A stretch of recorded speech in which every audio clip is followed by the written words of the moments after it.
Ito po yung ikatlong linggo na we are dealing with heaven. And I pray na nasundan ninyo yung pagtuturo sapagkat mahalaga ito. Ito yung ating pag-asa eh. Ito yung ating inaasa-asahan sa Panginoon. At mahalaga na makita natin yung reality nito sa buhay natin. Ito po yung ating pong pag-uusapan ngayon. Ito po yung pinaka-inheritance natin as saints. At kapag nawala sa inyo, sa inyong vision, ang heaven, ay wala kang aasahan sa kalangitan. Sapagkat ang mga bagay na ito ay dapat ngayon ay nasa puso po natin. Okay. So, tinalakay po natin nung una, naalala ninyo yung first part na ang paradise ay ang tawag po ng Panginoong Diyos doon ay langit. And last time, tinalakay natin yung tinatawag na heavenly mansion na merong inihanda ang Panginoon para sa atin. At ngayon, mga kapatid, bago tayo magpatuloy, pag-usapan po natin yung mga importanteng principle ng interpretation ng Biblia, lalo na po we are dealing with Book of Revelation na napakaselan. Unang-una mga kapatid, pag tayo po ay nagbabasa ng Bible, especially ng mga pangako ng Panginoon, ang unang-unang concern po ng scriptures ay yung atin pong kasalukuyang buhay.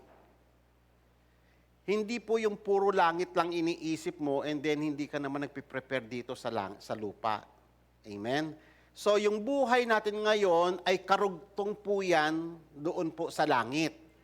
Ang langit po ay present reality na po siya ngayon. Ang kaharian ng Diyos ay present reality na siya. Yung buhay na walang hanggan ay present reality na po siya. Yung ating pong heavenly citizenship ay presently kasalukuyan na po siya sa ating buhay. Parang ganito po yung idea. Kung si Jesus, ang ating Panginoon, ay hindi mo pastol ngayon, definitely, sa kabilang buhay, hindi mo siya pastol. Hindi mo siya pastol ngayon eh. Kung wala kang buhay, kung hindi mo natanggap yung buhay na inaalok ng Panginoon ngayon, definite yan, pag namatay ka, doon ka pupunta sa mga patay, kasama ka ng mga patay ngayon. Kung gusto niyo mapasama sa mga buhay, sa kabilang buhay, dapat may buhay ka ngayon sa Panginoon. Don't expect ng heaven kung wala kang heavenly citizenship ngayon. Amen po ba? Yan ang isang common mistake ng mga tao. They are expecting too much of heaven, pero ngayon pa lamang wala naman silang citizenship, wala naman siyang kaugnayan whatsoever sa Panginoon. Hindi po ba? So ngayon mga kapatid, kung gusto niyo ma-enjoy ang heaven sa kabilang buhay o sa panahon na darating, dapat ngayon ini-enjoy mo ng heaven. Amen. Kung hindi mo ma-enjoy ang heaven ngayon, don't expect na ma-enjoy mo ang heaven pagpunta roon kasi papalabasin ka doon. Amen. Amen po ba? Amen. Kasi pag we are talking about heaven, we are talking of the glory of God. Amen po ba? Kaya nga, ang mahalaga dito, kung ito bang mga bagay na pinag-uusapan natin ay mahalaga sa iyo ngayon, definitely dapat mong kang tumanggap sa kabilang buhay. Amen. The new heavens and the new earth are and are to come. Ngayon at darating. Kasi ganito po ang principle ng Bible. Ang lahat ng pangako ng Diyos ay present reality as well as future realization. Yan po ang ibig sabihin ng mga salita ng Panginoon. So, ibig sabihin, yung new creation, nag-start na ngayon. Amen po ba? Kaya nga tayo born again eh. Ang kaya lang nakakalungkot lang sa salitang born again, ginawang religion, na-reduce siya into religion. Ang pinag-uusapan po sa born again ay new creation. Nag-start na yan ngayon. Kaya kung ngayon, hindi ka pa nare-renew ngayon, huwag kang umasa sa new creation sa kabilang buhay.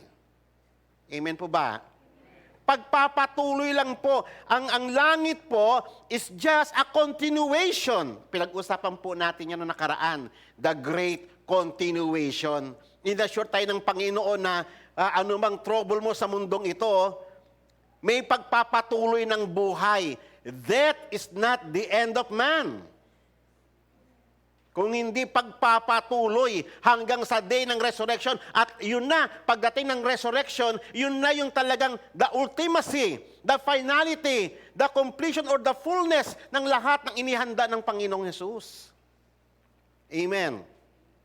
Ang pinaka-heart ng Panginoong Diyos is the new creation. From Old Testament hanggang ngayon, hanggang sa darating na buhay natin. Na ito ang pinaka-heart ng Panginoon, at sa Isaiah nga, sabi nga sa Isaiah, "Behold, the former things have come to pass." Ito pong mundo na ito na kinabibilangan natin ngayon ay lilipas. Kaya nga sabi ng Panginoon, huwag mo siyang ibigin. Sabi sa may 1 John chapter 2. Sapagkat lahat ng bagay rito ay lilipas, kasama ang mga pita niya. Kaya nga, nung last time, tinalakay natin yung mga tao o yung mga Kristiyano na na-stuck sa mundong ito. At huwag nawa kayong maging kabilang doon na na-stuck sa trabaho, sa kanyang kayamanan, sa kanyang katanyagan, na-stuck siya sa mga bagay sa mundong ito, at iyon yung nakakatakot. Hindi mo narating yung destination mo kasi na-stuck ka sa mundong ito. So ngayon, tatandaan ninyo as a principle, ang mundong ito ay lilipas. Sabihin nga po ninyo, former things have come to pass. Lilipas po ang mundong ito. Lahat ng kinahuhumalingan ng mundong ito, lilipas. Hindi mo yan kayang yakapin forever. Kung ikaw ay umaasa ka ng bagay na makalangit, ngayon pa lamang mag-invest ka na sa langit. Amen po ba? Okay. Kasi lilipas ito, sabi ng Panginoong Diyos. And now I declare new things, before they spring forth, I proclaim them to you. Tamang-tama nang dumating ang Panginoong Yesus na i-proclaim ang new creation. Amen po ba? Alam nyo ba, ang new creation ay nag-start nung siya ay nag-resurrect? Amen. Biro mo si Jesus, tignan ninyo yung timing ng kanyang resurrection. In the middle of human history, nagkaroon ng resurrection. Amen? Tayo, sa end ng human history, doon naman tayo mag-resurrect. Isipin nyo sabi ng Biblia, sabi nga ni Apostol Pablo, yung espiritu na nag-resurrect kay Christ, ay iyon yung espiritu na ibinigay sa atin. Isipin nyo yung mga kapatid, what's the purpose, what's the goal of giving us the Holy Spirit? Bagamat ang Holy Spirit tinutulungan tayo sa ating kahinaan, tinuturuan tayong sumunod sa Panginoon, pero ang pinaka-main goal ng Holy Spirit is the new creation. Amen? Inaabang-abangan ito ng mga anghel. Ito yung sinasabi ng mga propeta noon pa, na darating ang panahon na kung saan ang lahat ay babaguhin na ng Panginoong Yesus. Amen? At sa atin nag-start na ang new creation nung tayo ay na-born again. Masaya po ba kayo doon? Pag ikaw ay na-born again ka, abangan mo na yung fullness niya. Asamin mo na yung kaganapan niya, at mangyayari yon sa pagbabalik ng Panginoong Hesus. At yung ating pag-aaralan ngayon ay Revelation 21 and 22. Makikita nyo doon yung idea ng Panginoon, yung patotoo ng Biblia, kung ano ang langit. Maling-mali, doon sa mga alam mo, yung mga iniimbento, yung mga nagpunta daw ng langit, ang layo ng description. Kaya nga, ang sabi ko nga sa inyo noong nakaraan, mag-ingat kayo sa pakikinig ng mga nagpunta daw sa langit o nagpunta sa impyerno. Mag-ingat kayo dyan. Ang dami mga huwad dyan.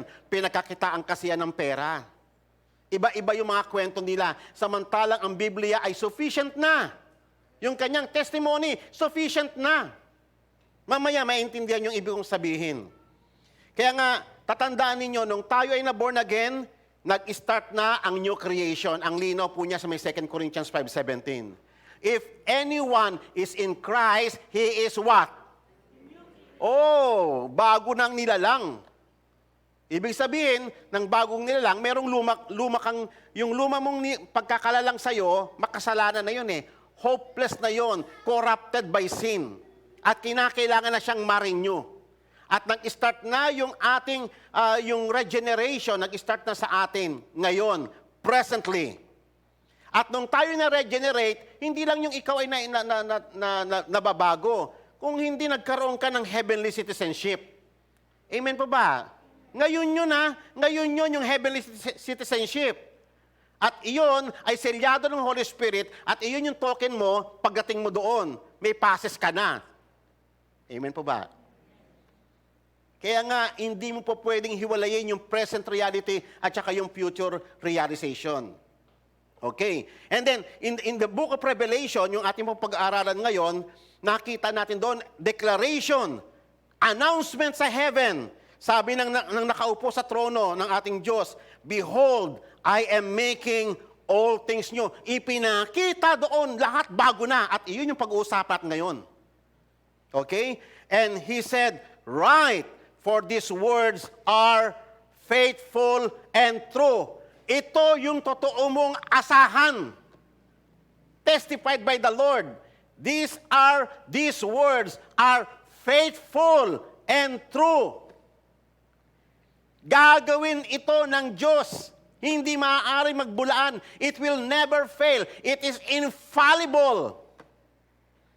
Amen. Tiyak ito na matatanggap ng mga anak ng Panginoon sapagkat ito ay secured sa kamay ng Panginoon. Makikita niyan mamaya. Amen. Kaya mapalad yung recipient nito. Mapalad.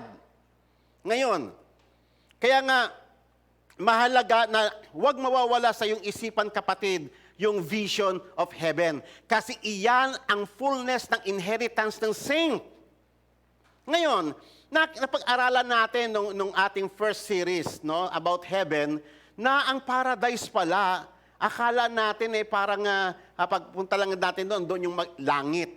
Binanggit yan ng Panginoong Hesus mismo, binanggit yan ni Apostol Pablo, binanggit yan sa may book of Revelation, salitang paradise. So pag naalala mo yung paradise sa Old Testament, naalala mo yung tree of life, yung river, di ba? Yung mga jewels doon sa may Garden of Eden. Yung pala, nakita natin sa ating pag-aaral na ang heaven, yung paradise pala sa Old Testament, heaven na pala yun. Amen po ba? Kasi, why? Kasi, nahirapan lang tayo sa pag-process ng information kasi ngayong dahil sa ating pagbagsak sa kasalanan. Ganyan natin makikita kung gaano kalalim yung kinahulugan natin sa kasalanan. Pumurol talaga yung ating pag-iisip. Okay. So, reviewin lang po natin yung pinag-aralan natin nung first week natin. Ang tao, nag-start ang kanyang kasaysayan sa Garden of Eden. Nakita natin sa may book of Genesis na ginawa ni God ang langit at ang lupa. Hindi lang pala yung langit ngayon. Ito meron tayong ito yung lupa, meron yung tinatawag na langit, heavenly bodies, langit din yan eh. Pero hindi lang yun ang langit. Yung mismong presence ng Panginoon nandoon sa may Garden of Eden. Ang pinaka-principle ng heaven ay kung nasasaan ang presensya ng Panginoon, that is heaven. Nung ginawa ni God ang langit at ang lupa, nasa may Garden of Eden, kitang-kita natin, kasama ng tao ang Diyos. Kaya nga, yung part na yon ay iyon ay tinatawag na heaven and earth na nakorap ng kasalanan. Kaya nga, maintindihan mo ngayon, yung pinag-uusapan sa book of Revelation, the new heaven and new earth, ito po ay may kaugnayan sa una, na sinira ng kasalanan. At ito ay wala ng pag-asa. At si God ay nag-create na ng bagong heaven and earth. Amen po ba? Ngayon, ang tao nag-start siya sa kanyang history sa Garden of Eden. Why? Ang Garden of Eden o ang paradise is the covenant place na ginawa ng Diyos for covenant man. Kaya nga makikita ninyo na from Genesis hanggang Revelation, iisa, constant ang team ng Panginoong Diyos. Iisa, ang lahat ng sinabi ng mga propeta, pati ang Panginoong Yesus, doon lahat papunta. At kitang-kita mo yung kapahayagan sa Book of Revelation. Ito na yung fullness, ito na yung restoration ng lahat ng bagay. Kaya pag binasa mo ang Book of Revelation, lagi mo makikita yung mga idea about paradise. Amen? At mamaya makikita po natin yon. So ngayon, tatandaan po natin, ang paradise is the home of the redeemed. Diyan tayo babalik. Amen? Actually, pag namatay tayo ngayon, pupunta tayo sa may paradise. Kailan nandun pa yung sa may Sheol. Kailan pag nandun sa may Hades kasi, yung part para sa mga living. Merong part kasi na para sa mga patay. So, tayo, pupunta tayo doon sa may part of the living. No? At ito ay paradise. Pero hindi pa yun yung fullness. Ang fullness kasi yun pinakita sa Book of Revelation eh. At iyon yung hope nating lahat. At ito ay matatanggap natin gaya ng testimony ng Panginoong Yesus sa kanyang muling pagbabalik. Malinaw po ang scriptures.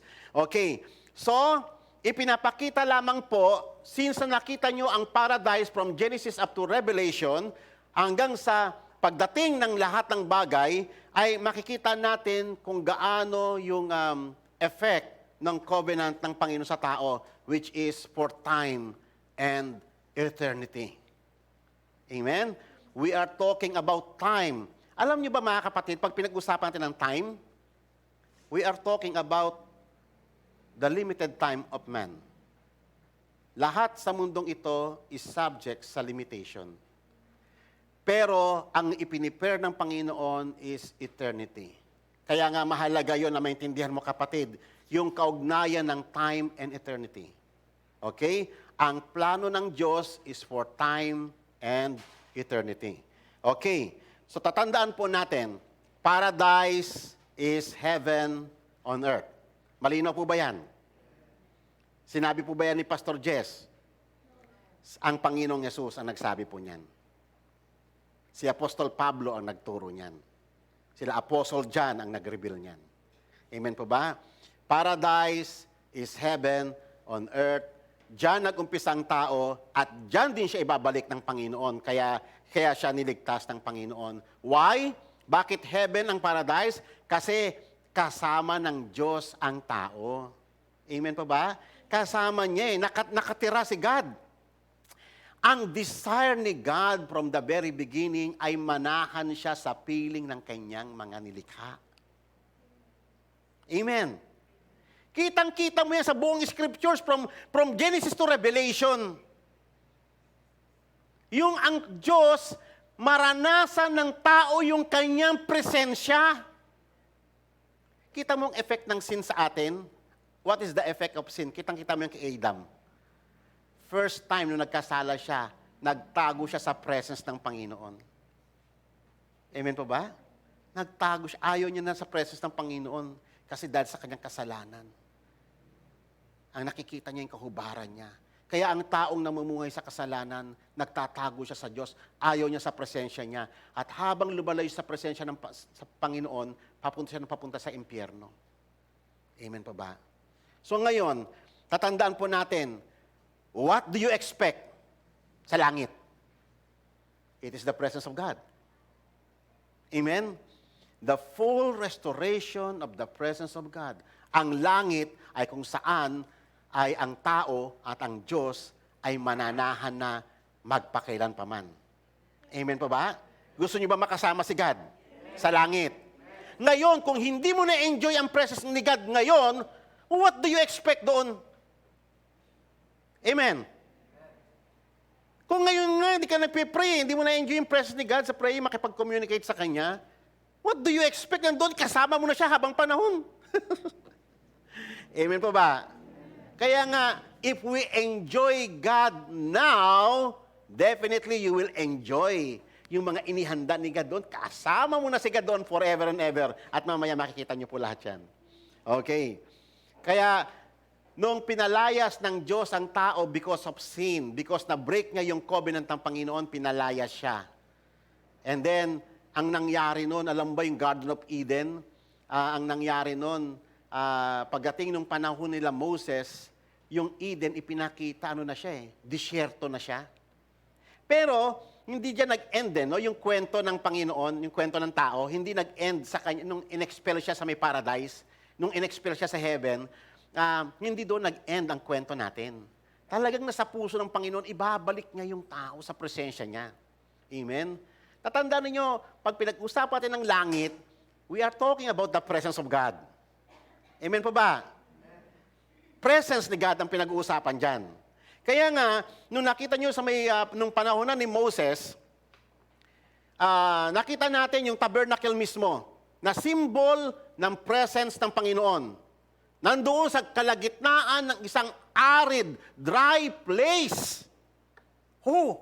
Kita mo nung anong nangyari sa Garden of Eden? Naging disyerto na because of curse and death. Amen? Pero iyan po ay hope of the humanity.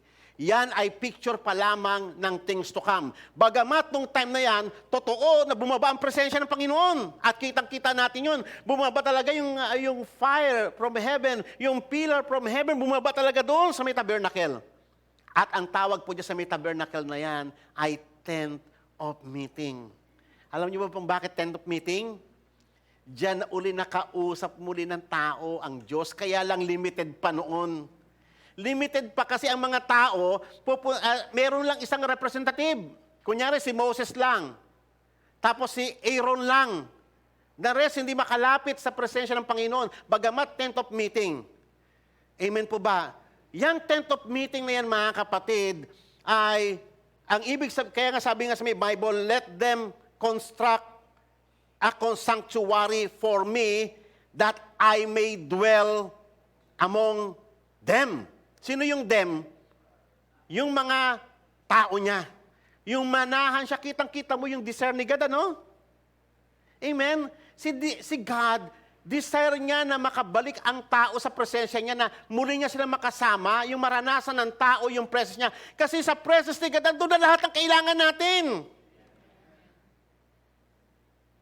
Ikaw, ilagay lang natin sa earthly context. Kunyari, ikaw tatay, kami anak ka. Yung anak mo, pag nawala ka sa paningin ng anak mo, kahit inalala mo yung mga bata, liliit, diba?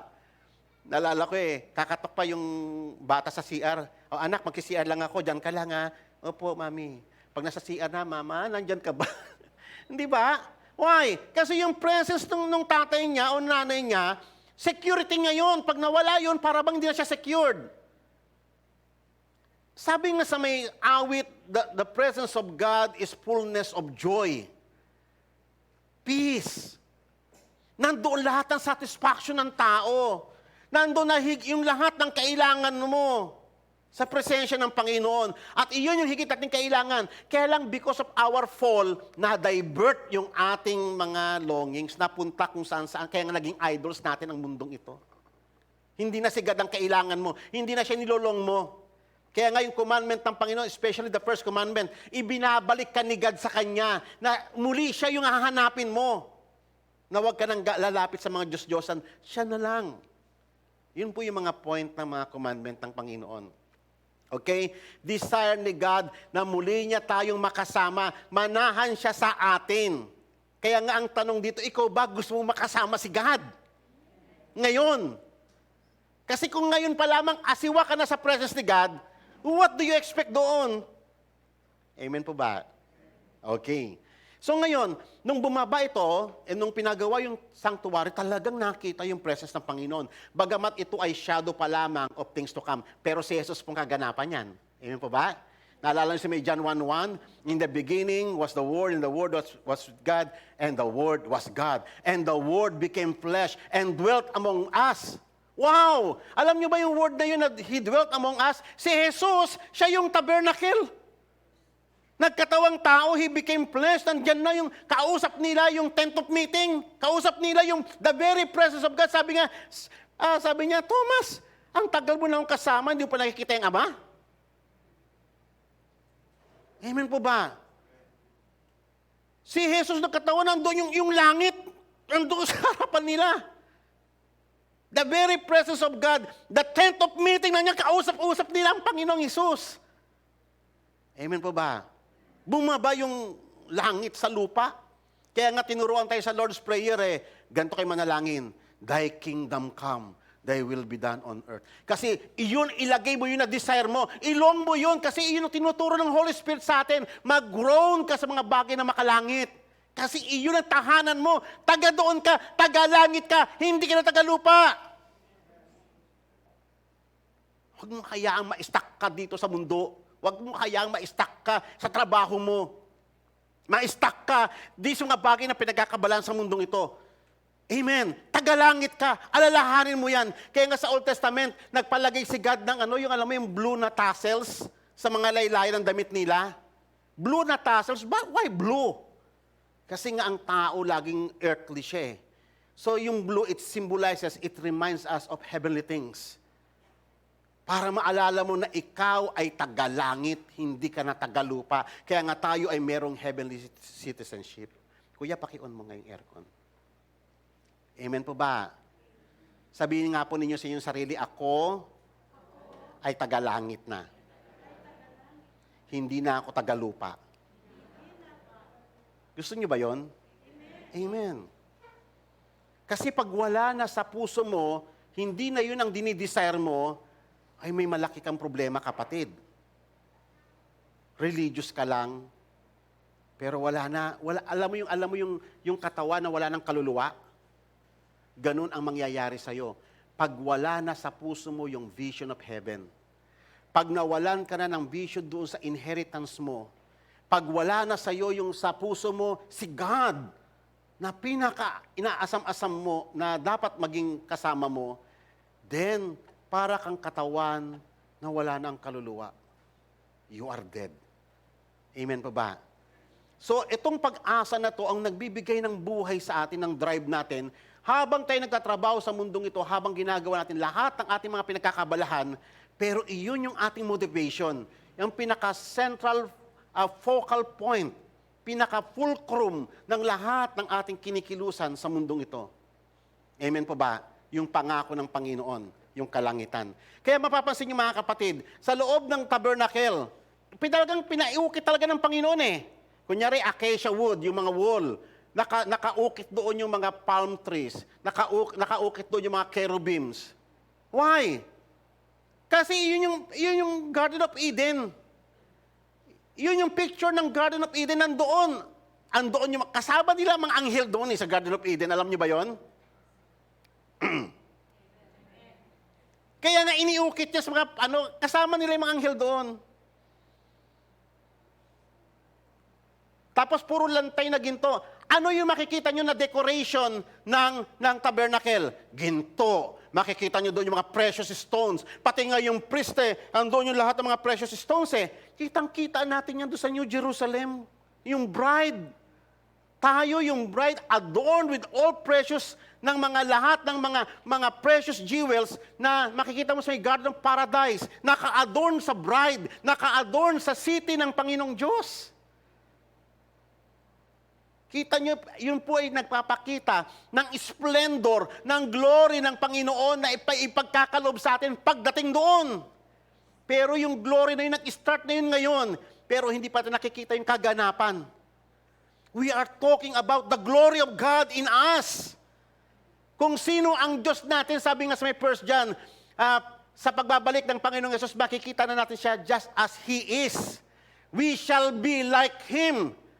Kung glorious ang ating Panginoong Yesus, yung glory niya ay talagang grabe po yung glory ng Panginoon sa atin. Kaya nga ang picture ng bride, napaka-glorious niya, yung kanyang radiance, grabe. Na pinicture ng city ng New Jerusalem. Grabe yung splendor ng glory ng Panginoon. Isipin mo, ganyan ang gagawin ng Panginoon sa atin. Tayo na sinful. pupunuin tayo ng Panginoon ng glory niya. I can't imagine. Amen. Kaya nga ang tanong dito, ito ba'y tinetreasure mo? Ito ba'y mahalaga sa'yo? Ito yung mga nakita ng apostol, pinatotohanan ng Panginoong Yesus. Amen po ba?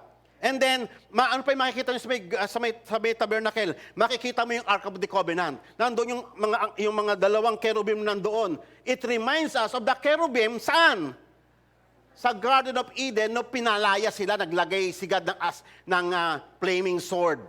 Yung flaming sword na yon, ibig sabihin, pag nagpumilit ang tao na pumasok, mamamatay siya. Kasi it will exact vengeance dahil sa offense against the holiness of God. Mula noon, in-expel ng tao, hindi na siya makabalik-balik, at nandoon, naka-station yung sword ng angels. Kaya nga, nung dumating ang tabernacle, biruin mo, no, ang tao muling nakalapit uli sa Diyos. Bagamat limited pa rin, kasi hanggang labas pa lang din sila. Pero tinanggap na sila ng Panginoong Yesus. Pero alam nyo ba sa bagong kaayusan, hindi na po ganun. Hindi na po limited sa Holies of Holies ang presensya ng Panginoon. Di ba, napansin nyo, ang tabernacle is two compartment. Meron yung Holy of Holies kung nasaan yung Ark of the Covenant at meron yung holy place na kung saan yung mga golden utensils. Amen? Pero iyon ay nagpipicture pa rin ng langit. Yung paano ang tao makakabalik uli sa presensya ng Diyos. Tinatawag nating langit or paradise. Yan po yung symbol ng tabernacle. Pero alam nyo ba doon sa may new heaven and new earth, makikita nyo doon yung mismong city. Yung mismong city square, yun na mismo, yung tabernacle ng Panginoon, buong-buo na. Buong city na mismo yung tabernacle. Wala na yung partition. Mismong city mismo. Hindi na yung isolated na building para nandoon yung presence ng Panginoon. Hindi, nandoon na mismo, buong city, square. Yung height, yung width ng mga walls, yung perfection, yung glory ng Panginoon, kitang-kita na doon sa lahat ng mga takapagmana ng Panginoon. Amen. Kaya nga importante yung pagdanak ng dugo. Kailangan mabindicate yung kabanalan ng Panginoon. Kailangan merong mamamatay doon sa may sword na yon, at ang Panginoong Yesus ang namatay sa sword na yon. Kaya sa Old Testament, picture na yung nagkakatay sila ng hayop at yung dugo nun ay pinapatak doon sa may ibabaw ng Ark of the Covenant. At yung dalawang cherubim dyan ay witness na merong namatay upang matanggap muli, upang makabalik uli ang kanyang bayan sa paradise. Amen po ba? Wonderful, hindi po ba? Nakita niyo si God na gumawa ng lahat ng ito?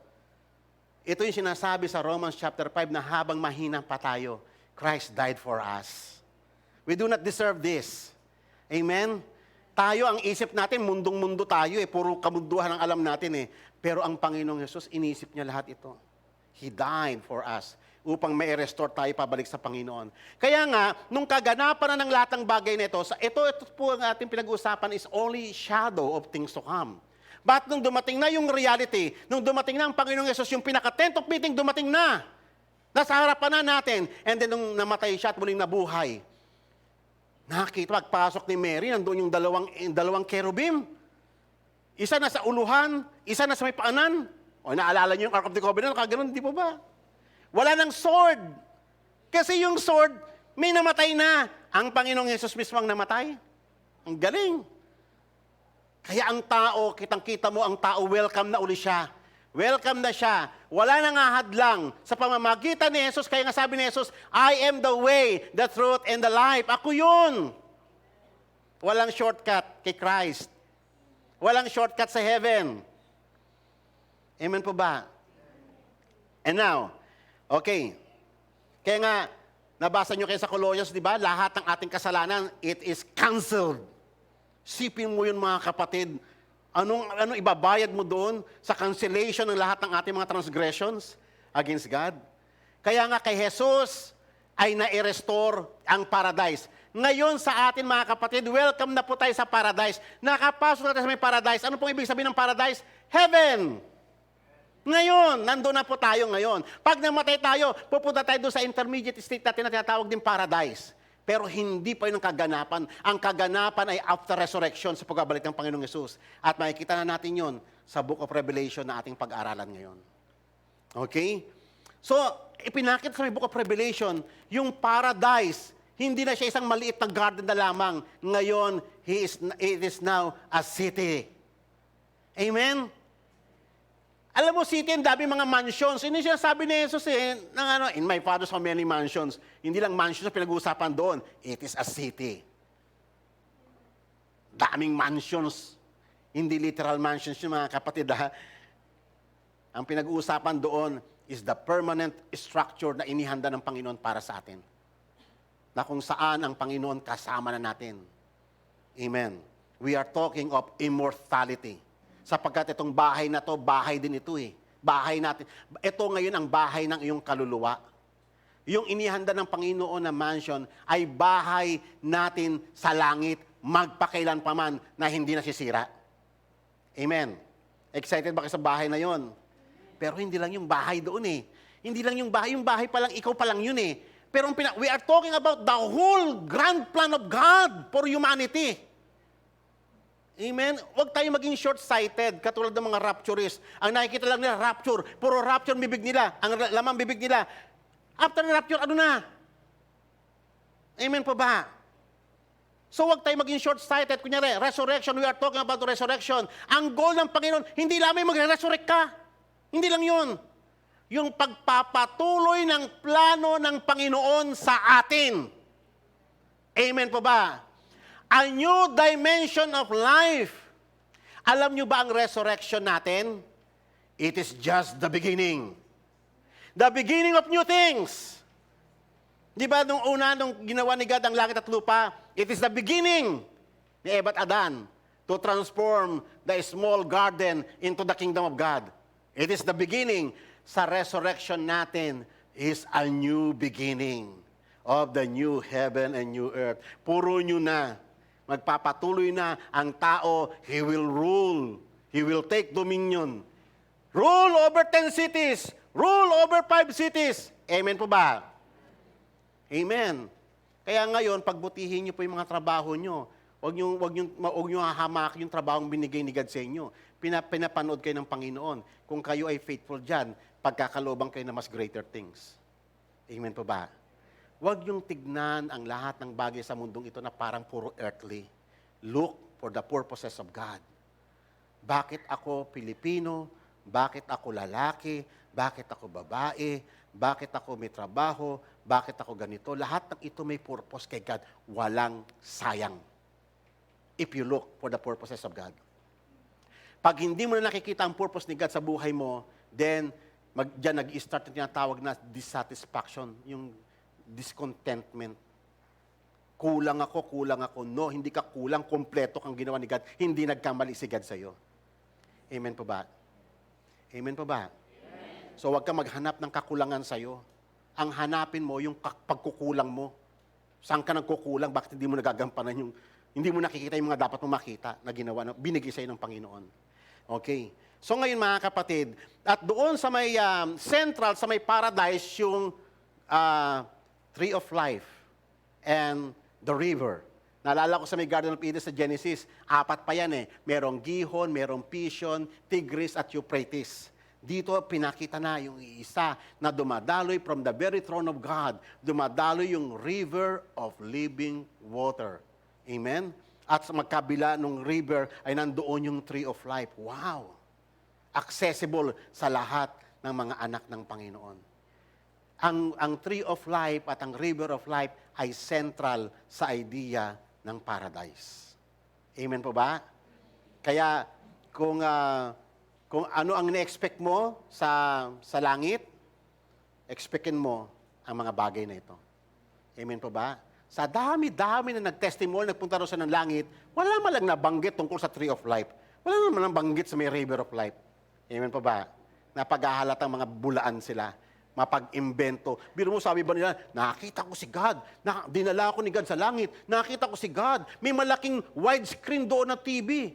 Tapos kinuha daw ni God yung remote control niya at pinilay yung buhay niya. Kita mo yung mga kalokohan nila.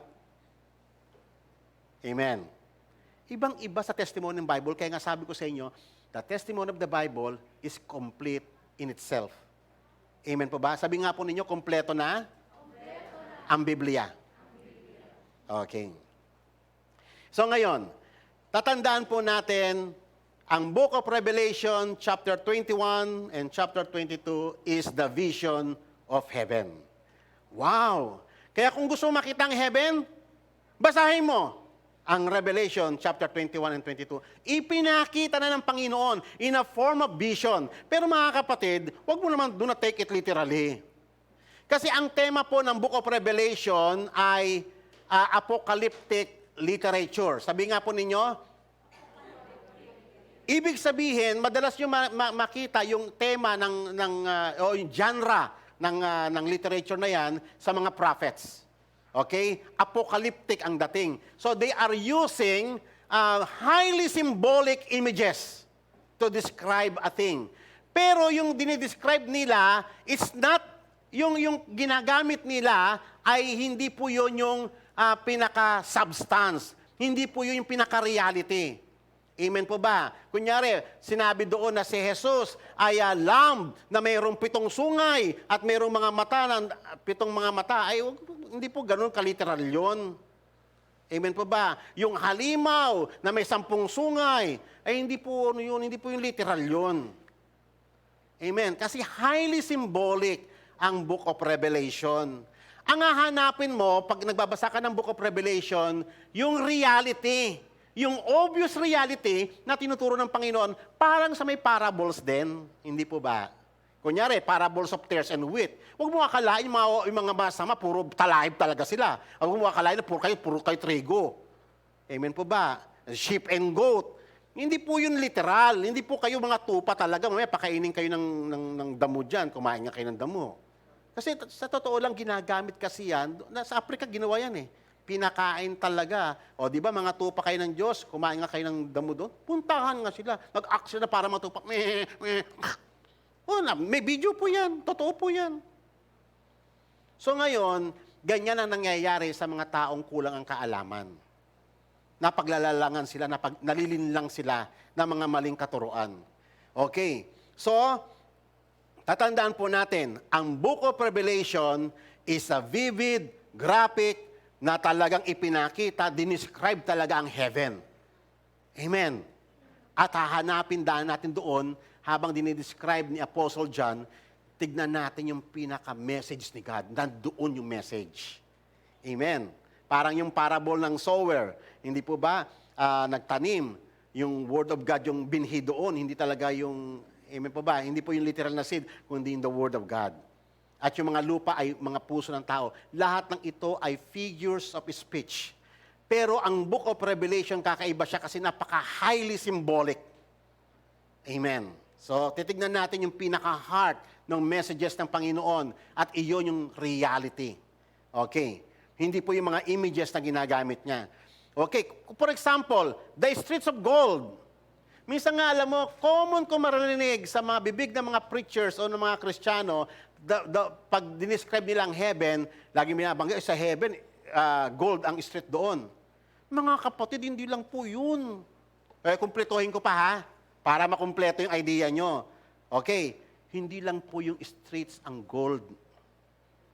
Pati po yung buong city, gold. Di nadagdagan pa yung inyong ano. Pero hindi po yun. Iyon po ay apocalyptic literature. Highly symbolic po yun. At hindi pa yun mga kapatid.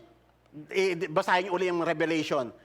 Pure gold, yung kalsada, pure gold, yung mga city, and then, alam nyo ba, nakakita na ba kayo ng ginto na parang salamin? Ha? Di ba sa may tabernacle, ganun ang ginawa, binalutan ng ginto yung buong wall. Kasi acacia wood yun, may mga carvings, binalutan yun ng lantay na ginto na ang effect noon sa sobrang nipis ng pagkakalantay para siyang salamin. Di ba noong unang panahon, ganyan ang mga mirror nila? Gold, silver, or bronze. Amen? Pag medyo average ka lang, bronze. Pero pag mayayaman ka, gold ang salamin mo.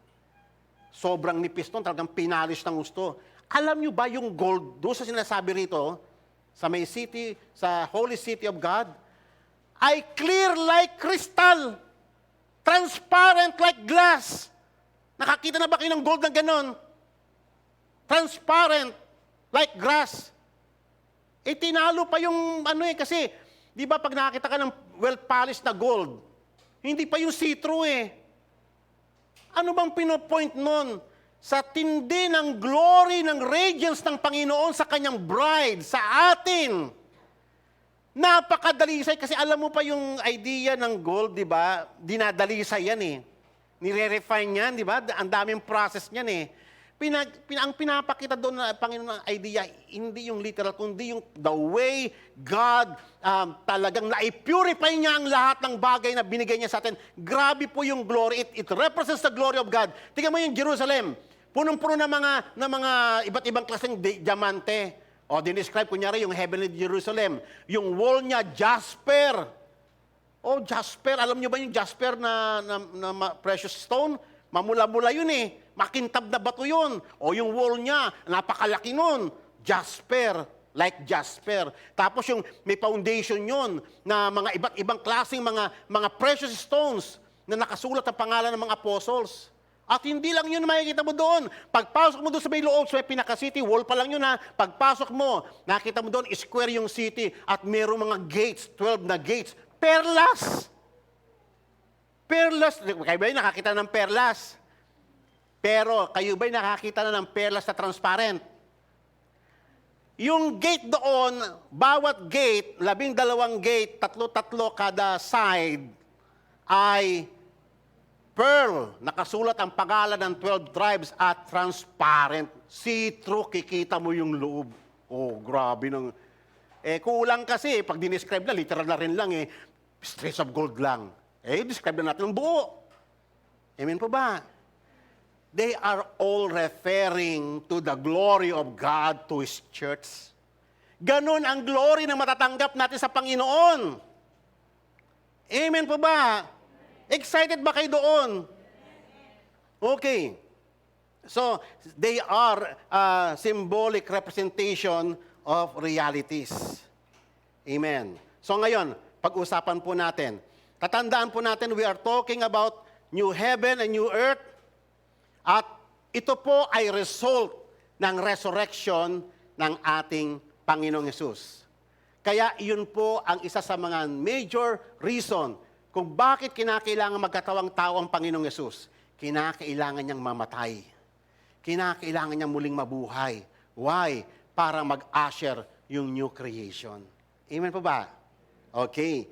So ngayon, at yung resurrection ni Christ, in the middle of the history, tayo rin ay na-regenerate. Bumaba yung Holy Spirit. Nag-start na yung new creation sa atin at ang fullness nito ay sa kanyang muling pagbabalik.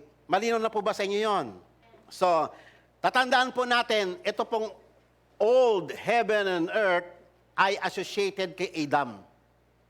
Tinted by sin, corrupted by sin, talagang decaying, perishing. That is the description of the Lord Jesus Christ. Etong mundong ito, wala ka na aasahan dito. Kaya pag patuloy mong in-embrace ang mundong ito, kasama ka magpe-perish. Amen po ba?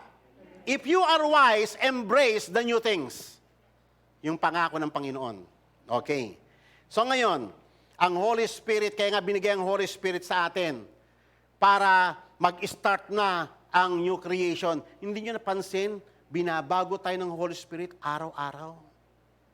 The more nakikilala natin siya, the more na nakikita mo ang kanyang mga salita, nababago ka, natatransform ka, natatransform.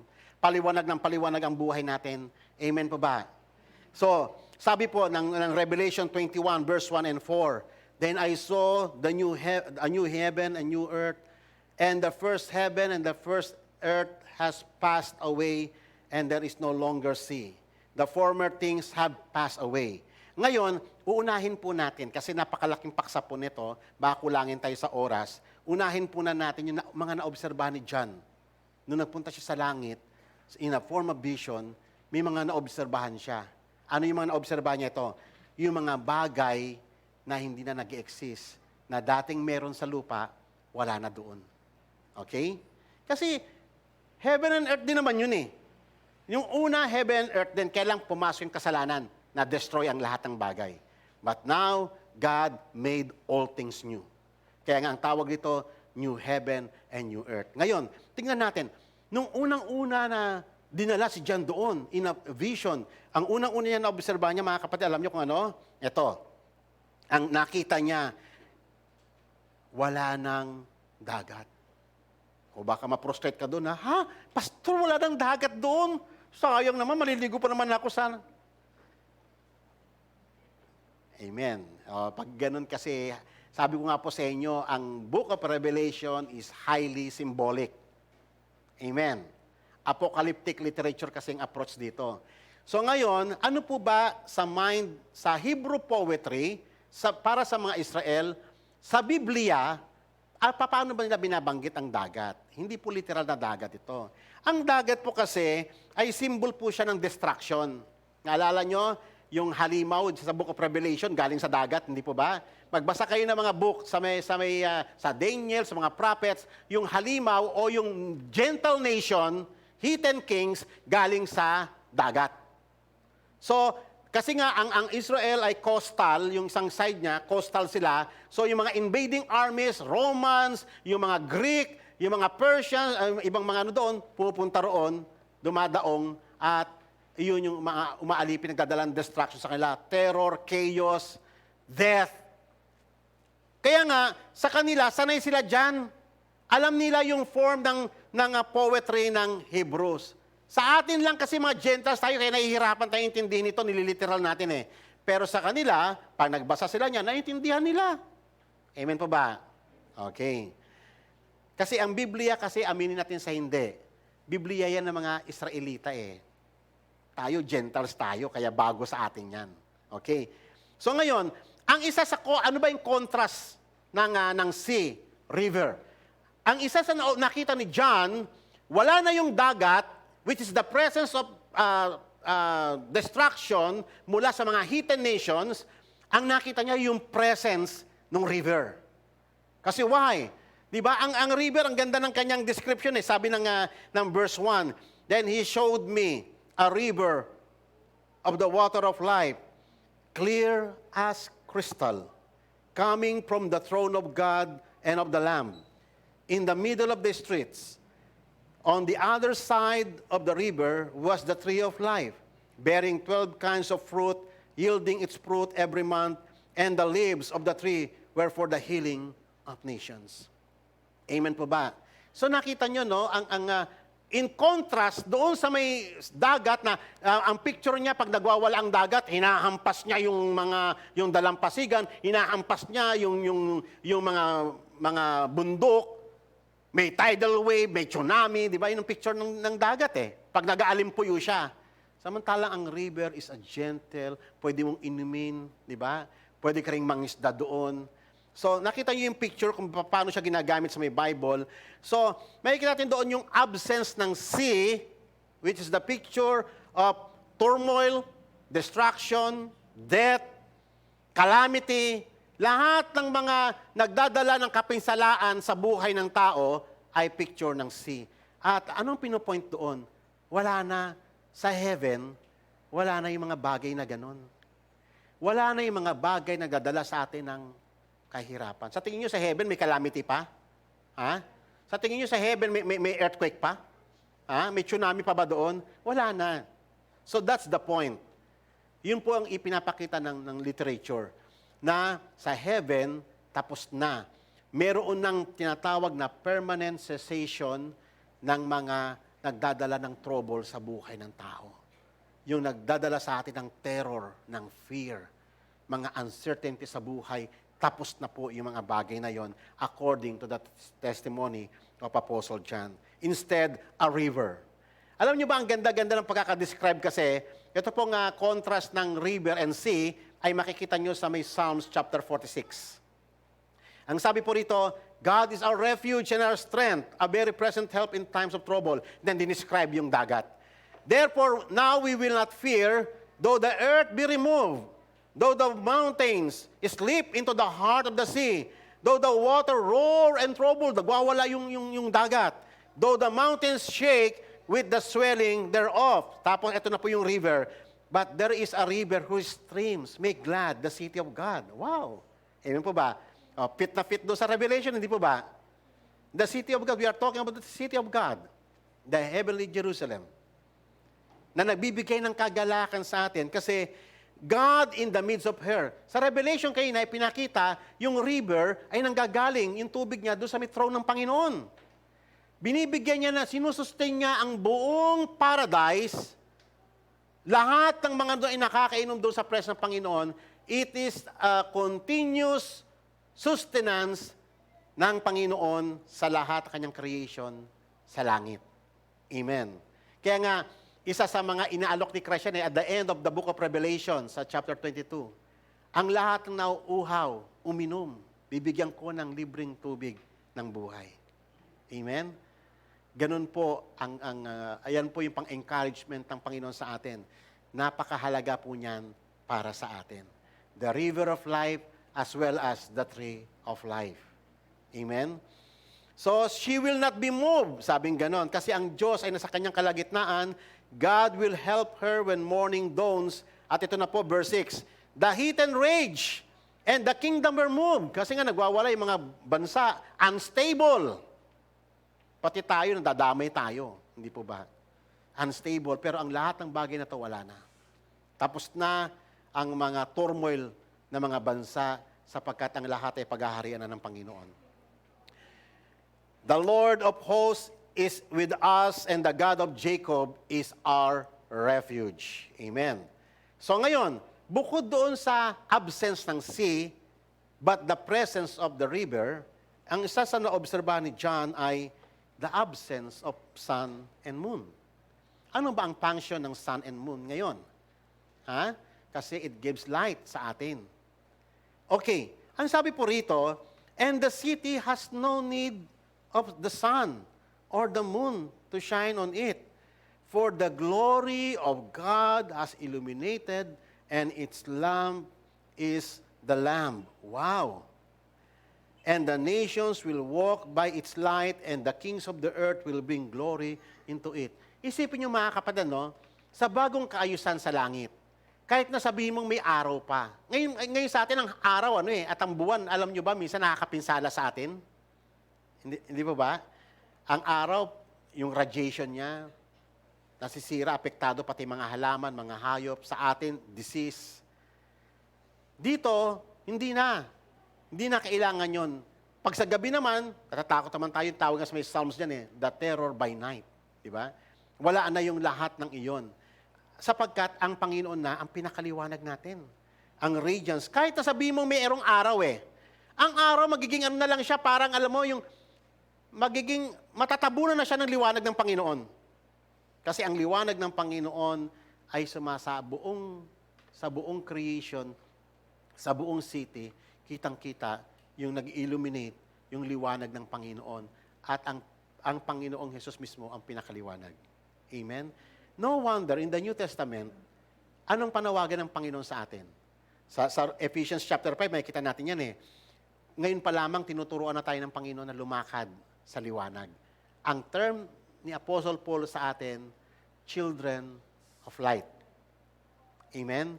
What do you expect sa langit? Ha? Liwanag. Kabaliktaran ng impyerno. Ano sa impyerno? Outer darkness. Amen? Outer darkness.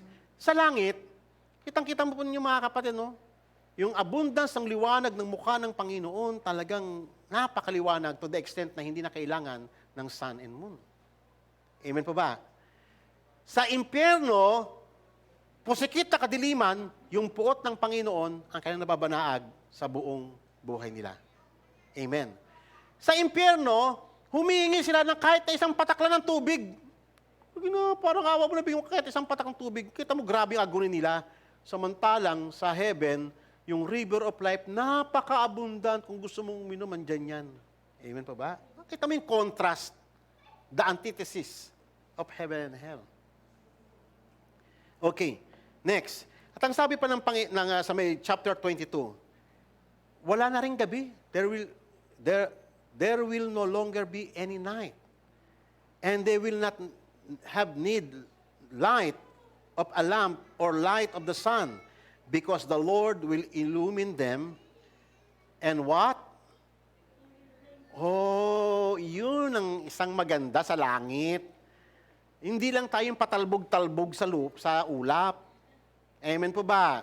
Pakibasa nga po yung huling talata. Forever and ever, iyan na yung naudlot na trabaho ni Eva at Adan. Ipagpapatuloy na sa langit. Forever and ever. Amen? At this time, wala nang kadiliman. Yung liwanag ng Panginoon sa lahat ng aspeto ng buhay natin, nagliliwanag ang Panginoon. Amen po ba? Gusto nyo ba sa langit? Kasi kung ayaw mo sa langit, sa impyerno ka. Kabaligtaran po ng langit. Okay. Another thing na na-observe ni John, sabi niya, and he will wipe every tear from their eyes, and there will no longer be any death. There will no longer be any mourning or crying or pain. The first things have passed away. Oh, kaya nga yan po yung pinaka-common denominator ng new creation eh. The former things have passed away. Amen. Amen. Meron po? Okay.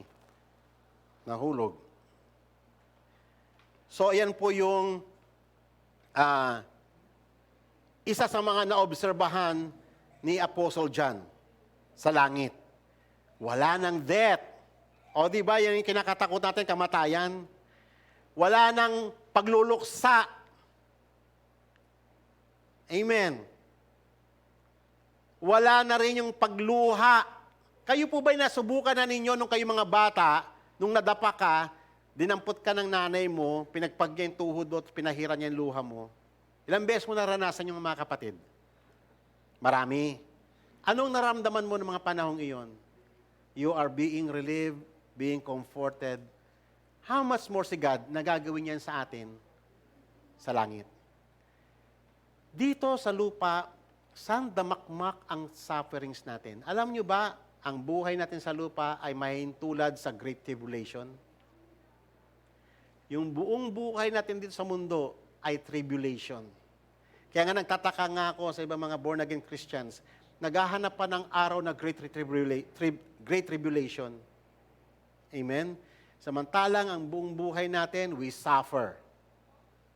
Yung ating kaligayahan dito, kakaunti lang, laging may kasamang sufferings.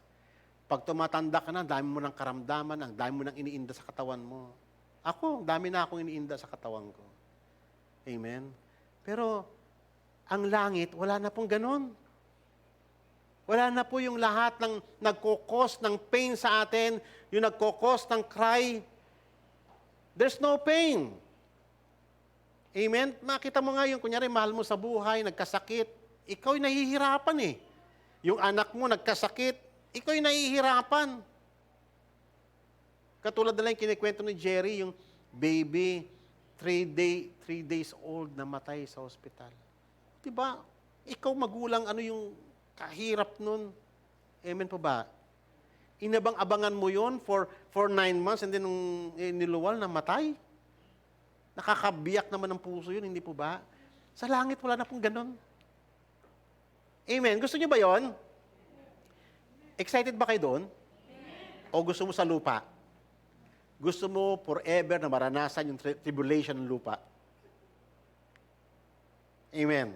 Kita niyo kung gaano kadakila yung pangako ng Panginoon? Samantalang, sa impyerno, kabaliktaran. There is weeping and gnashing of the teeth. Punong-puno ng pagluha, punong-puno ng agony, punong-puno ng paghihirap. Samantalang sa langit, baliktad. Papahiri na ng Panginoon yung luha mo.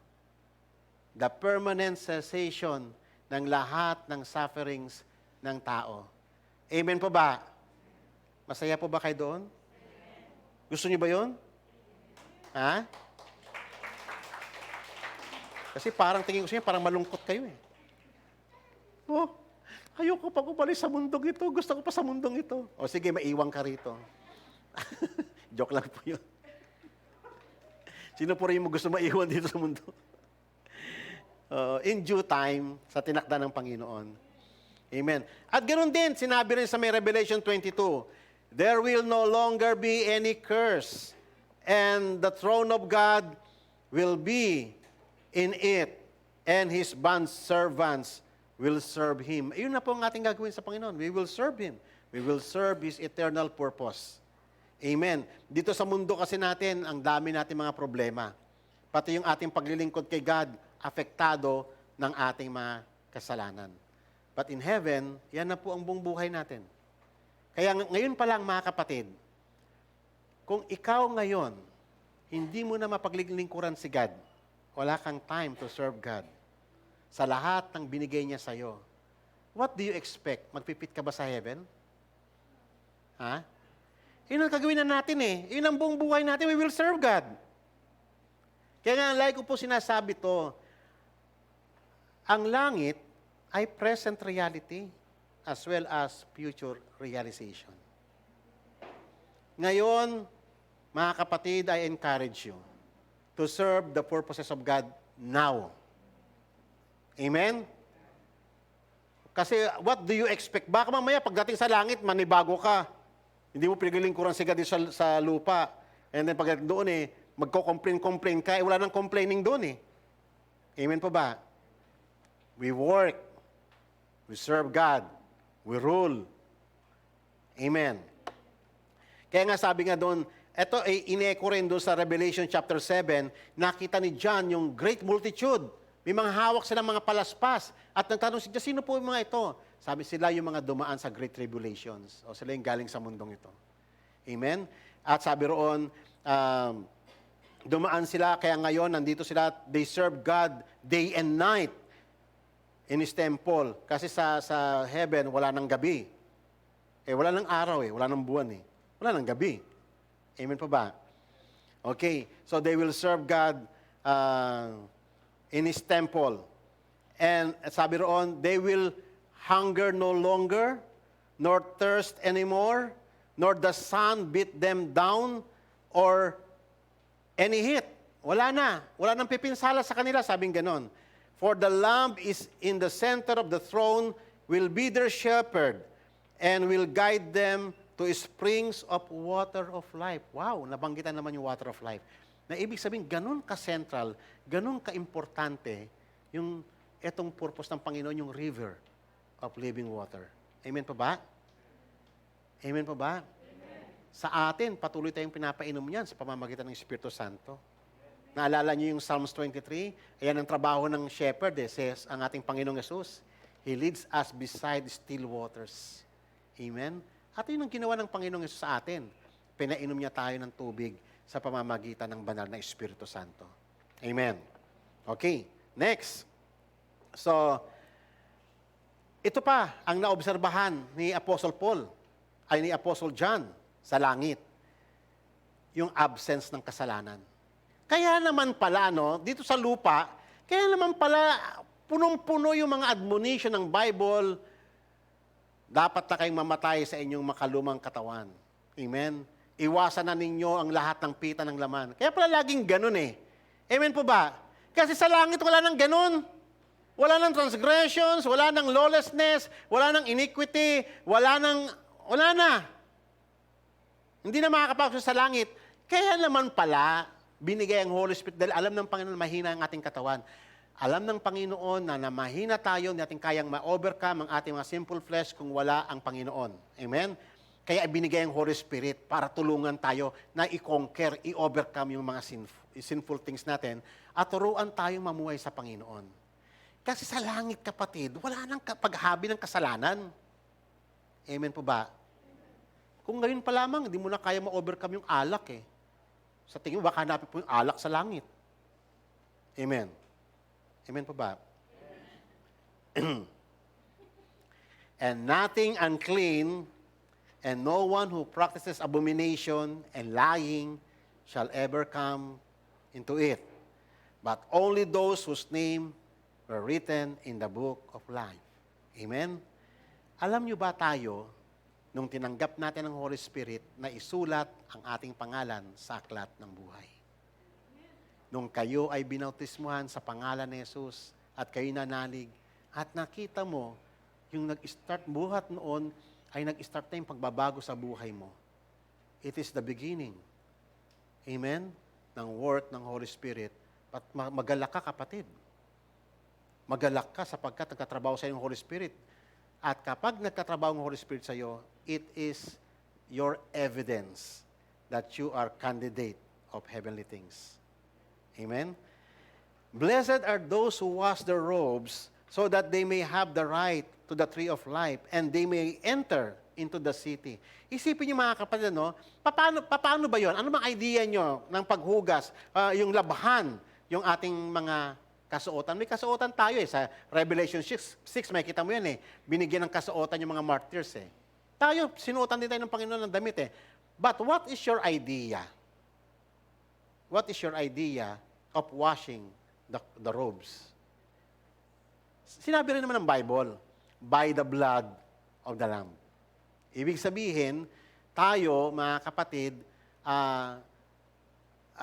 tayo, yung ginawa ng Panginoon sa atin, iyon ang napakalaking bagay, yung confession mo sa dugo ng Panginoong Yesus.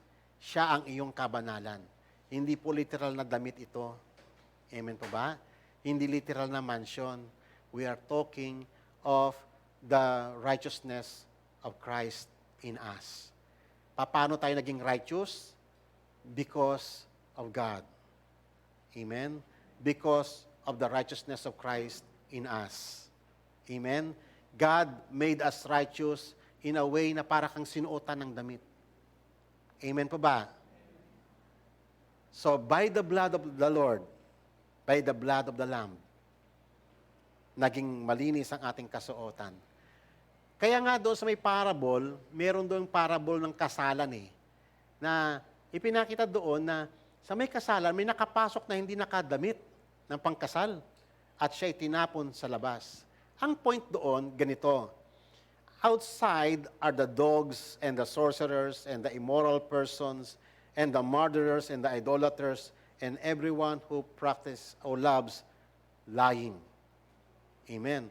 Alam niyo ba yung idea? Ganito Ang mga anak ng Panginoon, nasa paradise, nasa new heaven and new earth. Samantalang yung mga wicked, they suffer forever and ever. Nag-resurrect din naman sila, binigyan din sila ng katawan ng a new body, pero fitted for eternal hell.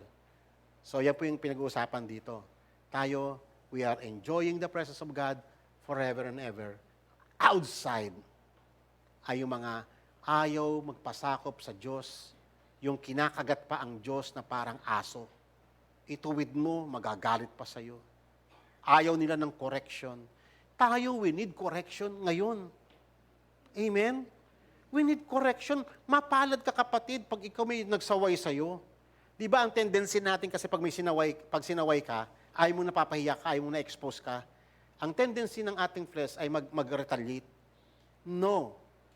Sabi nga sa may Proverbs, if you reject yung correction ng Panginoon, wala nang remedy para sa'yo. Kasi yung nagko-correct sa'yo, pinadala yun ng Holy Spirit. Pinadala yun ni God sa'yo to correct you. Kaya nga mahalaga na nakikita mo si God sa lahat ng bagay. Amen po ba?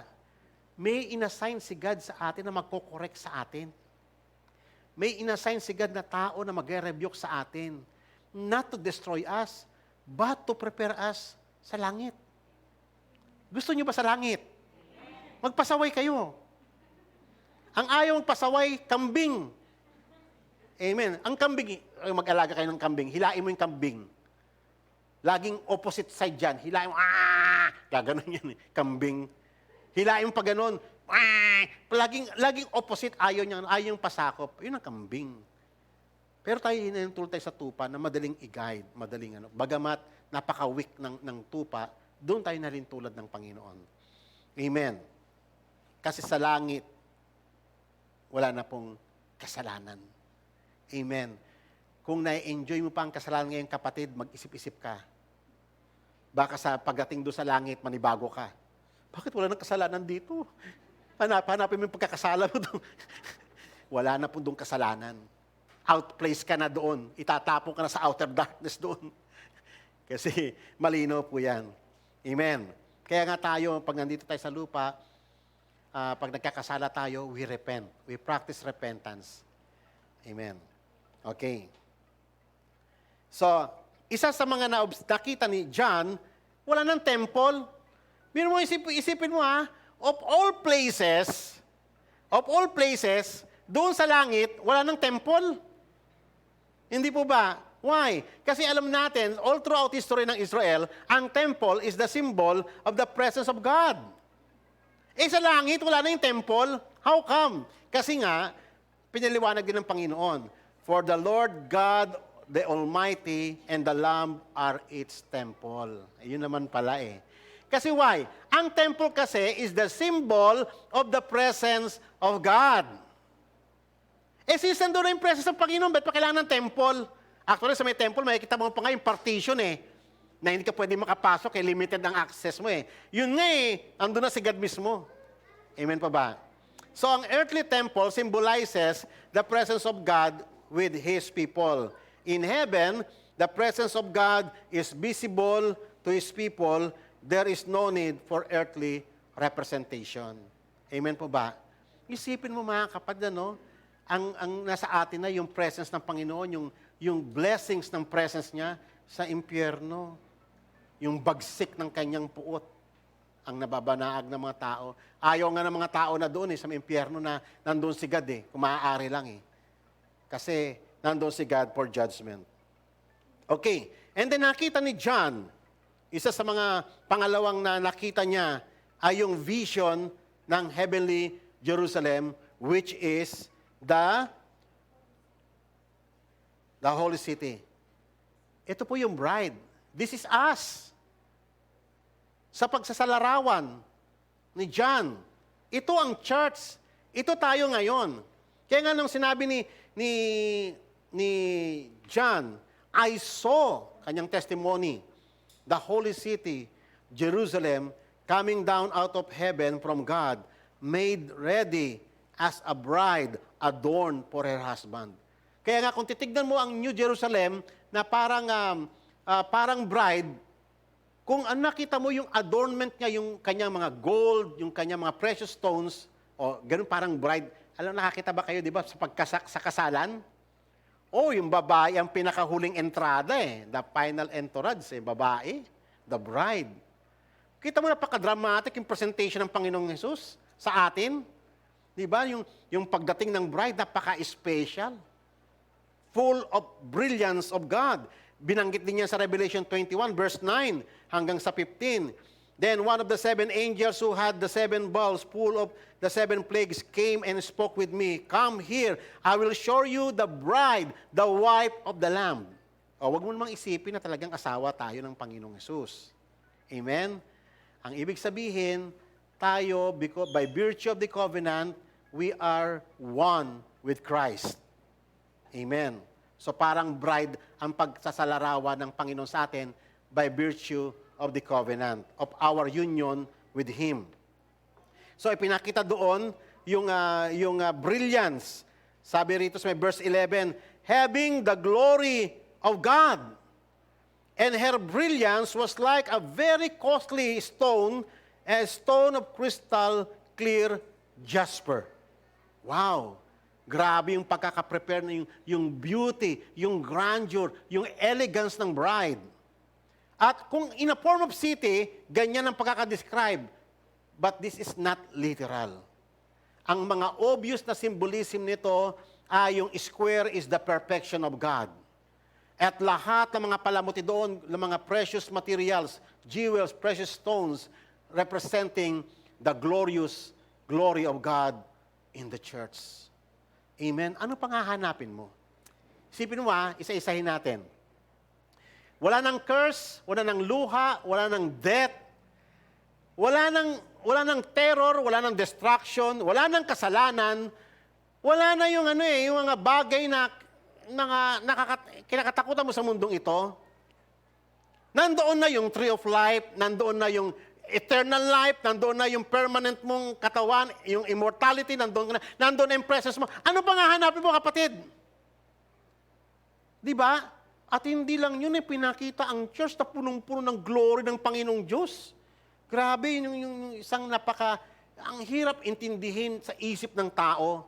Kasi wala tapat tayong ka-idea talaga kung ano yung glory of God. Dinamitan ng Panginoon ang church. Hindi lamang ng immortality, but the glory of God. Sabi ang pagkakadescribe niya rito, having the glory of God, her brilliance is like a very costly stone, crystal clear jasper. Wow. Amen? Parang napaka-transparent sa sobrang kaningningan. Ganon dinescribe ang glory ng Panginoon. Amen po ba? Ano pang hahanapin mo? Ha? Ano pa? Andun na lahat sa mga binanggit ni Apostle John. At kita mo, ibang-ibang patotoo ni Apostle John kaysa sa mga bulaang mga nagpunta ng langit. Na inililigaw ka, inilalayo ka, inililihis ka, palayo sa katotohanan. Samantalang Bible, napaka-kumpleto na ng descriptions. Amen? Bagamat hindi siya literal, pero kung titignan mo yung kabuuan ng konsepto, napakayaman ng inheritance of the saints. Amen? Amen po ba? Amen. Ngayon, ito ang sabi ng Panginoon sa kanyang final words. Behold, I am making all things new. Amen? And He said, write, for these words are faithful and true. And He said to me, it is done. Tapos na, kapatid. Tapos na ang revelation. Amen? Alam nyo ba yung sa atin, minsan nagkakamali tayo sa mga terminology natin. Ang tawag natin, kunyari, na i-reveal sa iyo yung katotohanan tungkol sa Panginoon. Kunyari sa akin, ang tawag natin doon is revelation. Ni-reveal sa akin ni God. Pero ang totoong tawag doon sa theological term is illumination. In-illuminate ng Holy Spirit, niliwanagan ng Holy Spirit yung mind mo na maintindihan mo yung hiwaga ng Ebanghelyo. Ang revelation kasi iba po. Ang revelation, katulad sa mga apostles, sa mga prophets na si God mismo nagsasalita, pinapahayag personally sa Kanya. Yun ang revelation. Magkaiba yung revelation sa illumination. Sa akin, yung lahat ng naintindihan ko rito ay personal illumination of the Holy Spirit. Naintindihan ko ang scriptures. But God never, na kinausap ako ni God at pinahayag niya sa akin katotohanan, katulad ng ginagawa ng mga false prophet. Sabi ng Panginoon, mga false prophet, ganyan, mag-ingat na po kayong ganyan. Parang si Mary Baxter, the revelation of heaven, the revelation of hell, the revelation of, puro revelation. Divine revelation, ginamit niya pa yan. Delikado mga statement yan. Kasi ang revelation, tapos na, it is done. Kompleto na. Hindi na kailangan ng dagdag ng tao. Kaya sabi ng Panginoon, sa kahuli-hulian ng Revelation chapter 22, ang sinumang magbawas dito, ay tatanggalin din ang kanyang karapatan sa lahat ng benefits ng kaharian ng langit. At idadagdag sa kanya ang lahat ng sumpa na nakasulat sa Biblia. Yan ang ginagawa ng iba. Nakakatakot, ang daming pastor ang natatrap sa ganyan. Amen? Okay. It is done. I am the Alpha and the Omega, the beginning and the end. I will give to the one who thirsts from the springs of the water of life without cost. Nakita mo yung idea ni God about the water, the living water, paulit-ulit niyang binabanggit ito. Na ang ibig sabihin, yan ay priority sa pangangailangan ng tao. The sustenance of life, the tree of life, the river of life. Because in heaven, we are celebrating the fullness of life. Amen po ba? Sa impyerno, they are celebrating the fullness of death. Amen po ba? Nakita niyo kung gaano kabuti ang Panginoon? Ngayon, ikaw, ano ang gusto mo? Impyerno o langit? Ha? Taas po ng kamay ng gusto impyerno. Wala, no? Walang may gustong ganun eh. So, anong gagawin mo? Anong gagawin mo ngayon? Ha? Mamumuhay ka pa rin ng parang buhay impyerno? O ngayon, magpaayos na tayo sa Holy Spirit. Ipaayos natin ang buhay natin.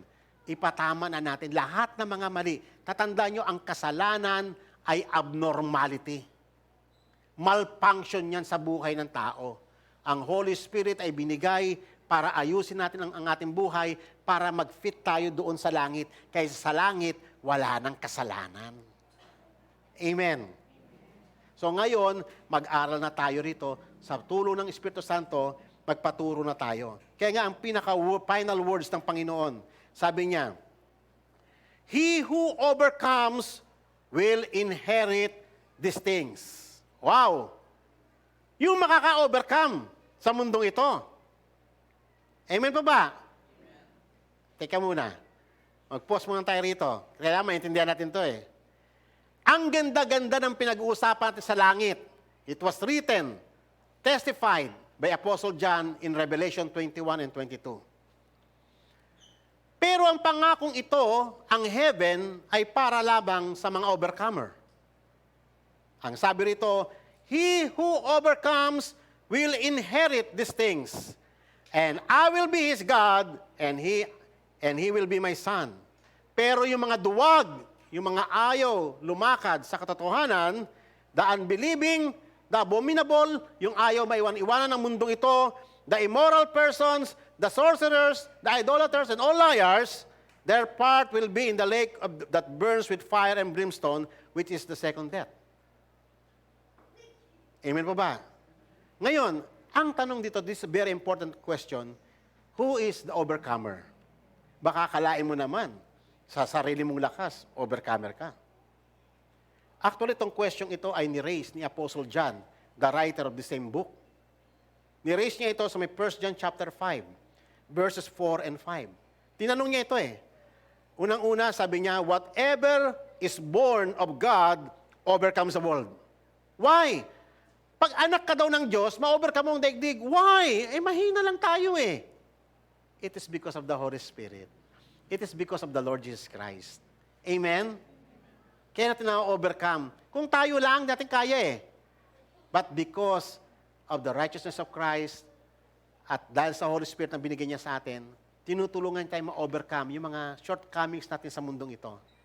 Kaya nga, may pag-asa ba na hihinto tayo sa ating kasalanan? Yes. Kaya nga kasi yung righteousness ni Christ, binigay na sa atin eh. Ibinigay pa yung Holy Spirit para magpatuloy tayong lumakad sa Panginoon. Ano pang ahadlang? Kaya nga ang tanong ni Apostle John, whatever is born of God overcomes the world, and this is the victory that has overcome the world, our faith. At saan yung object ng faith mo? Sinabi niya rin sa may verse 5. Who is the one who overcomes the world? But he who believes that Jesus is the Son of God. As long as, brothers and sisters, you believe in Christ, si Jesus Christ na overcome niya ang mundong ito. As long as you believe in Him, as long as you have faith in Him, you will overcome the world. Actually, binigyan niya tayo ng tagumpay eh. Amen po ba? Nagtagumpay na si Christ. Yung sinasampalatayanan mo ay mananagumpay.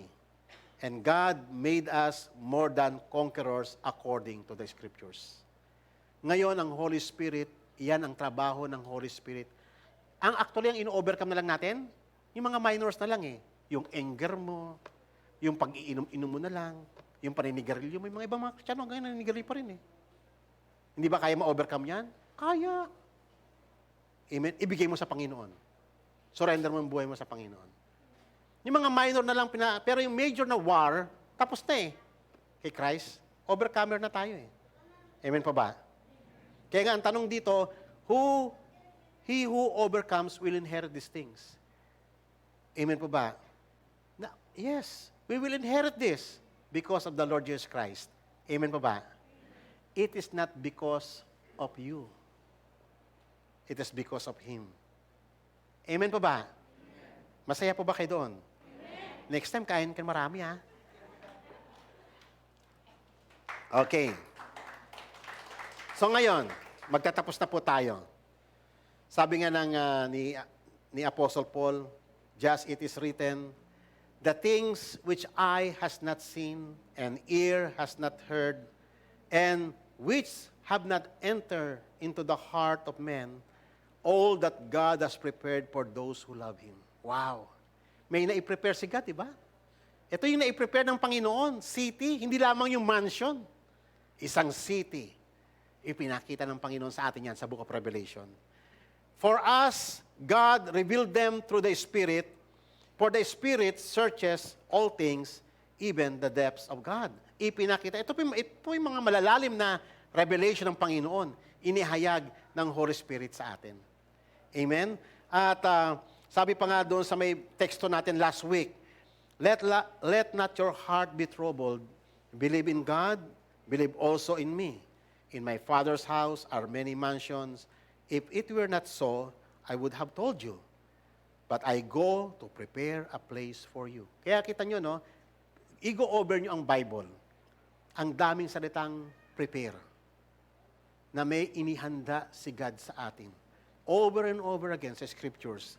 Lagi yung sinasabi ni God, may inihanda ako para sa inyo. Amen? At ito lang po ilan lamang sa mga verses na,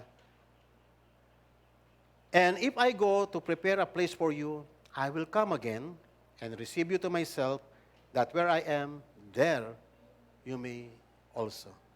Amen po ba? Excited po ba kayo roon? Makakasama natin ang Panginoong Yesus. Pati si God the Father, makikita na natin siya face to face. Amen po ba? Excited ba kayo doon? Ang tanging naglalayo lang sa tao at sa Diyos yung kanyang kasalanan. Kaya nga ngayon, sinasari na tayo ng Panginoon, ng Holy Spirit, na i-desire mo si God sa iyong buhay. I-desire mo ang mga bagay na makalangit at iwan mo na ang mga bagay na makamundo. Kasi sa langit, totally different. Actually, ngayon ko lang nare-realize, ang buong buhay natin sa mundong ito is just a training para sa langit. Para tayo mag-fit. Lahat ng pinag-uutos ng Panginoon sa atin, yung lumayo ka sa kasalanan, mamuhay ka sa kabanalan, maglingkod ka sa Kanya, lahat ng ito, no, yun pala ang langit. Kaya kung bakit niya pinag-uutos yun sa atin. It makes sense. Amen po ba? It makes sense. Okay. So, sabi nga sa may 1 Peter, sabi naman ni Apostle Peter, Blessed be the Father and God of our Lord Jesus Christ, who, according to His great mercy, has caused us to be born again to a living hope through the resurrection of Jesus Christ from the dead. Wow! Ano po yung pinaka-center ng kwento? The resurrection of Jesus Christ. Kasi mula dyan, yan yung start ng tagumpay.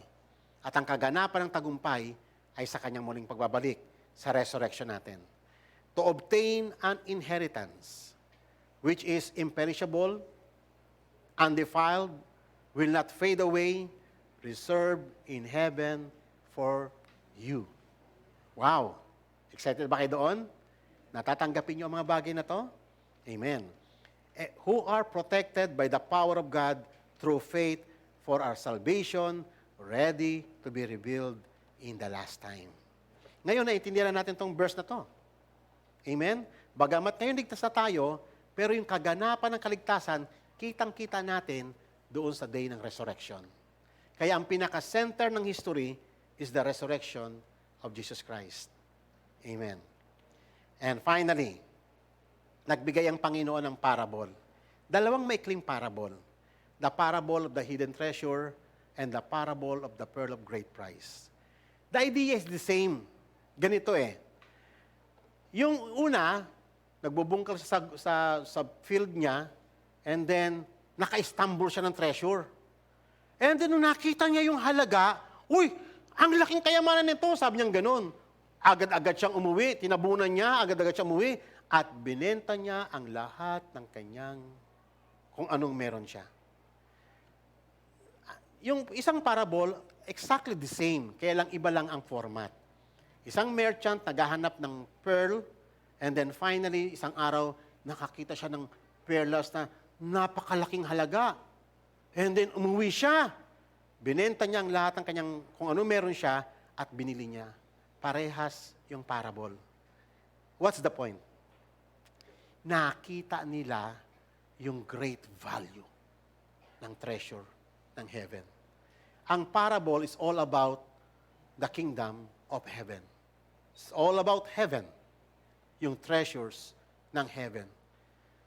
Isa sa pinakamagandang marating natin mga kapatid, yung makita mo yung greatness and the surpassing value ng mga ipapamana ng Panginoon sa atin. If you lose sight of that vision ngayon, hindi mo makikita, you are blind. Katulad ka ng isang bulag na lumalakad sa mundong ito aimlessly. Pero pag makita mo ngayon pa lamang, i-reveal sa iyo ng Holy Spirit na makita mo kung gaano kayaman itong tatamasahin natin sa Panginoon, the reaction, our natural reaction, you will sold everything in exchange of that treasure. Ano pong ibig sabihin nun? Ang lahat ng bagay sa mundong ito ay mawawala ng kabuluhan. Ang magiging tanging mahalaga na lamang sa iyo ay yung treasure na natagpuan mo sa Panginoon. Kasi ang treasure ng mundong ito is far, far, far beyond comparison sa treasures ng heaven. Amen? Kaya nga rito, it matters kung nasaan ang direction ng heart mo. Kung ang mas matimbang sa puso mo ang mga makamundong bagay, then that is your treasure. Ikaw man ay mahirap, ikaw man ay mayaman. Simple man lang, wala ka mang ari-arian na ibebenta. Wala ka ngang upuan na mabili. Ano ibebenta mo? But the point is, pag nakita mo tong treasure na to, ito na yung pinakamahalaga sa buhay mo. Dito ka na magpo-focus. Ito na ang buhay mo. Ito na yung paningin mo. Kasi you know the value. And to know the value of that treasure is by the revelation of the Holy Spirit. Amen? Bakit natin naintindihan to ngayon?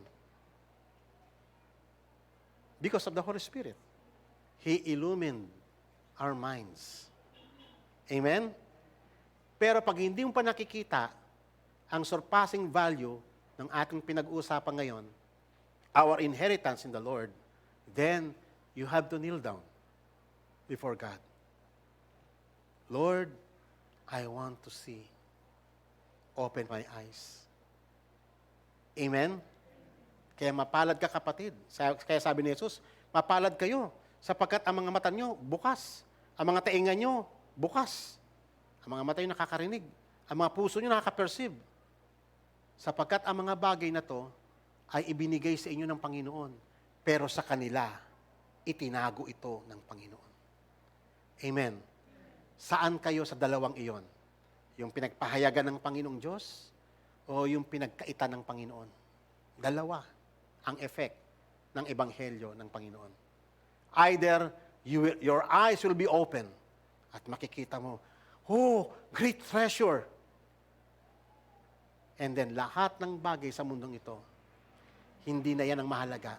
Ang mahalaga na ay yung mga pangako ng Panginoon. At mula ngayon, doon na iikot ang buhay mo. Yun na ang pinaka-fulcrum ng lahat ng ginagawa mo sa mundong ito habang ikaw ay naghihintay sa mga bagay na tatanggapin mo sa presensya ng Panginoon. Amen? Ikaw, pag nagtatrabaho ka ngayon, iba na. Hindi na yung trabaho mo ang focus mo. Ang focus mo yung kingdom of God na. Meron kasing iba magtrabaho, talaga naman puro trabaho na lang. Kinalimutan ng Panginoon eh. Naaalala niya na ang Panginoon kapag yung may nagkasakit siya, nabangga siya, napilayan siya, doon niya naalala ang Panginoon. Amen? Kinakailangan pa bang baldahin tayo ng Panginoon para lumapit ka sa Panginoon? May mga tao na ang tingin niya kay God, dahil nga sa hindi niya nakikita yung great treasure na ito, ang tingin niya kay God parang vulcanizing lang. Lalapit lang siya kay God pag flat tire siya. Amen? Pag may sakit siya, kailangan niya yung panggagamot ng Panginoon. Pag mag-abroad siya, kailangan niya yung prayer para pagpalain siya ng Panginoong Diyos doon. Pero pag nandun na siya, wala na si God. Itong mga taong ito, nagpinapakita ng kailang mga attitude na they are blinded of the realities of the kingdom of heaven. Pero sa inyo mga kapatid, na bukas ang inyong mga paningin, you are blessed according to the Lord Jesus Christ. For your eyes ay nakakita, your ears nakakapakinig. Amen? And your heart perceives. Salamat sa Panginoon. Amen? Salamat sa Panginoon na lahat kayo kabilang kayo doon. Amen po ba? Amen. So, ang lahat ng ito, pahalagahan natin. Amen. Tayong lahat ay tumayo. Hallelujah. Panginoon, napakayaman ng mga bagay na inihanda mo para sa amin. We do not deserve anything sa mga bagay na ito. Pero Lord, pinakita mo kung gaano kakabuti, kung gaano napakayaman ng habag na ipinamalas mo sa amin, na kami na makasalanan ay ginawa mong tagapagmana ng mga bagay na ito. Lord, salamat po. Lord, ngayon, ito na ang aming ite-treasure sa aming puso. Ito na ang magiging sentro ng aming being. Ikaw ang makilala ka at maunawaan ang iyong mga pangako at maunawaan ang lahat ng bagay na inihanda mo bagong panilikha ang langit at lang lupa. Panginoong Diyos, dalangin po namin na sa panahon na kami malilimot, sa panahon na kami, Panginoon, ay makonsume ng mga bagay sa mundong ito, Lord, we pray, remind us by the Holy Spirit. Ibalik mo kami sa track, sapagkat ikaw lang ang aming joy, ang makabalik kami sa presence mo. Yung muli ikaw ay magdedwell ka sa aming kalagitnaan, iyon ang pinakamahalagang bagay, Panginoong Diyos. Ang kami mabadamitan ng iyong sariling glory. Lord, iyon na ang pinakamalaking bagay na mangyayari sa aming buhay at wala nang kayang i-compare doon, Panginoong Diyos. Kaya nga, O Lord, sa mga kapatid namin, O Lord, na hindi pa naintindihan ito, I pray that you open their eyes na makita nila yung splendor ng iyong glory na inihanda sa amin. The splendor, the benefits, O Lord, ng iyong presensya sa aming kalagitnaan. Now, O Lord, ang iyong presensya ay sumasa amin na. Pero ang kaganapan nito, Panginoon, ay tinakda mo para sa aming lahat. And we are eagerly waiting sa mga bagay na ito, Panginoon. At Lord, thank you for the Holy Spirit na binigay mo sa amin to help us grow sa mga bagay na ito, sapagkat ito ang totoong kailangan namin. Lord, bless us through your word, and may you forgive our sins. And Lord, nawa ang mga bagay na natutunan namin sa iyo ngayon ay patuloy na lumago ang aming pagkakilala sa iyo hanggang sa muli naming pagharap sa iyo, Panginoon. Thank you, O Lord, sa iyong mga salita, sa words of encouragement, sa iyong mga rebuke. Salamat, O Lord God, sa lahat ng iyong pagtuturo, sa tulong ng Espiritu Santo. Ito po ang aming dalangin. In Jesus' name, amen. God bless you all.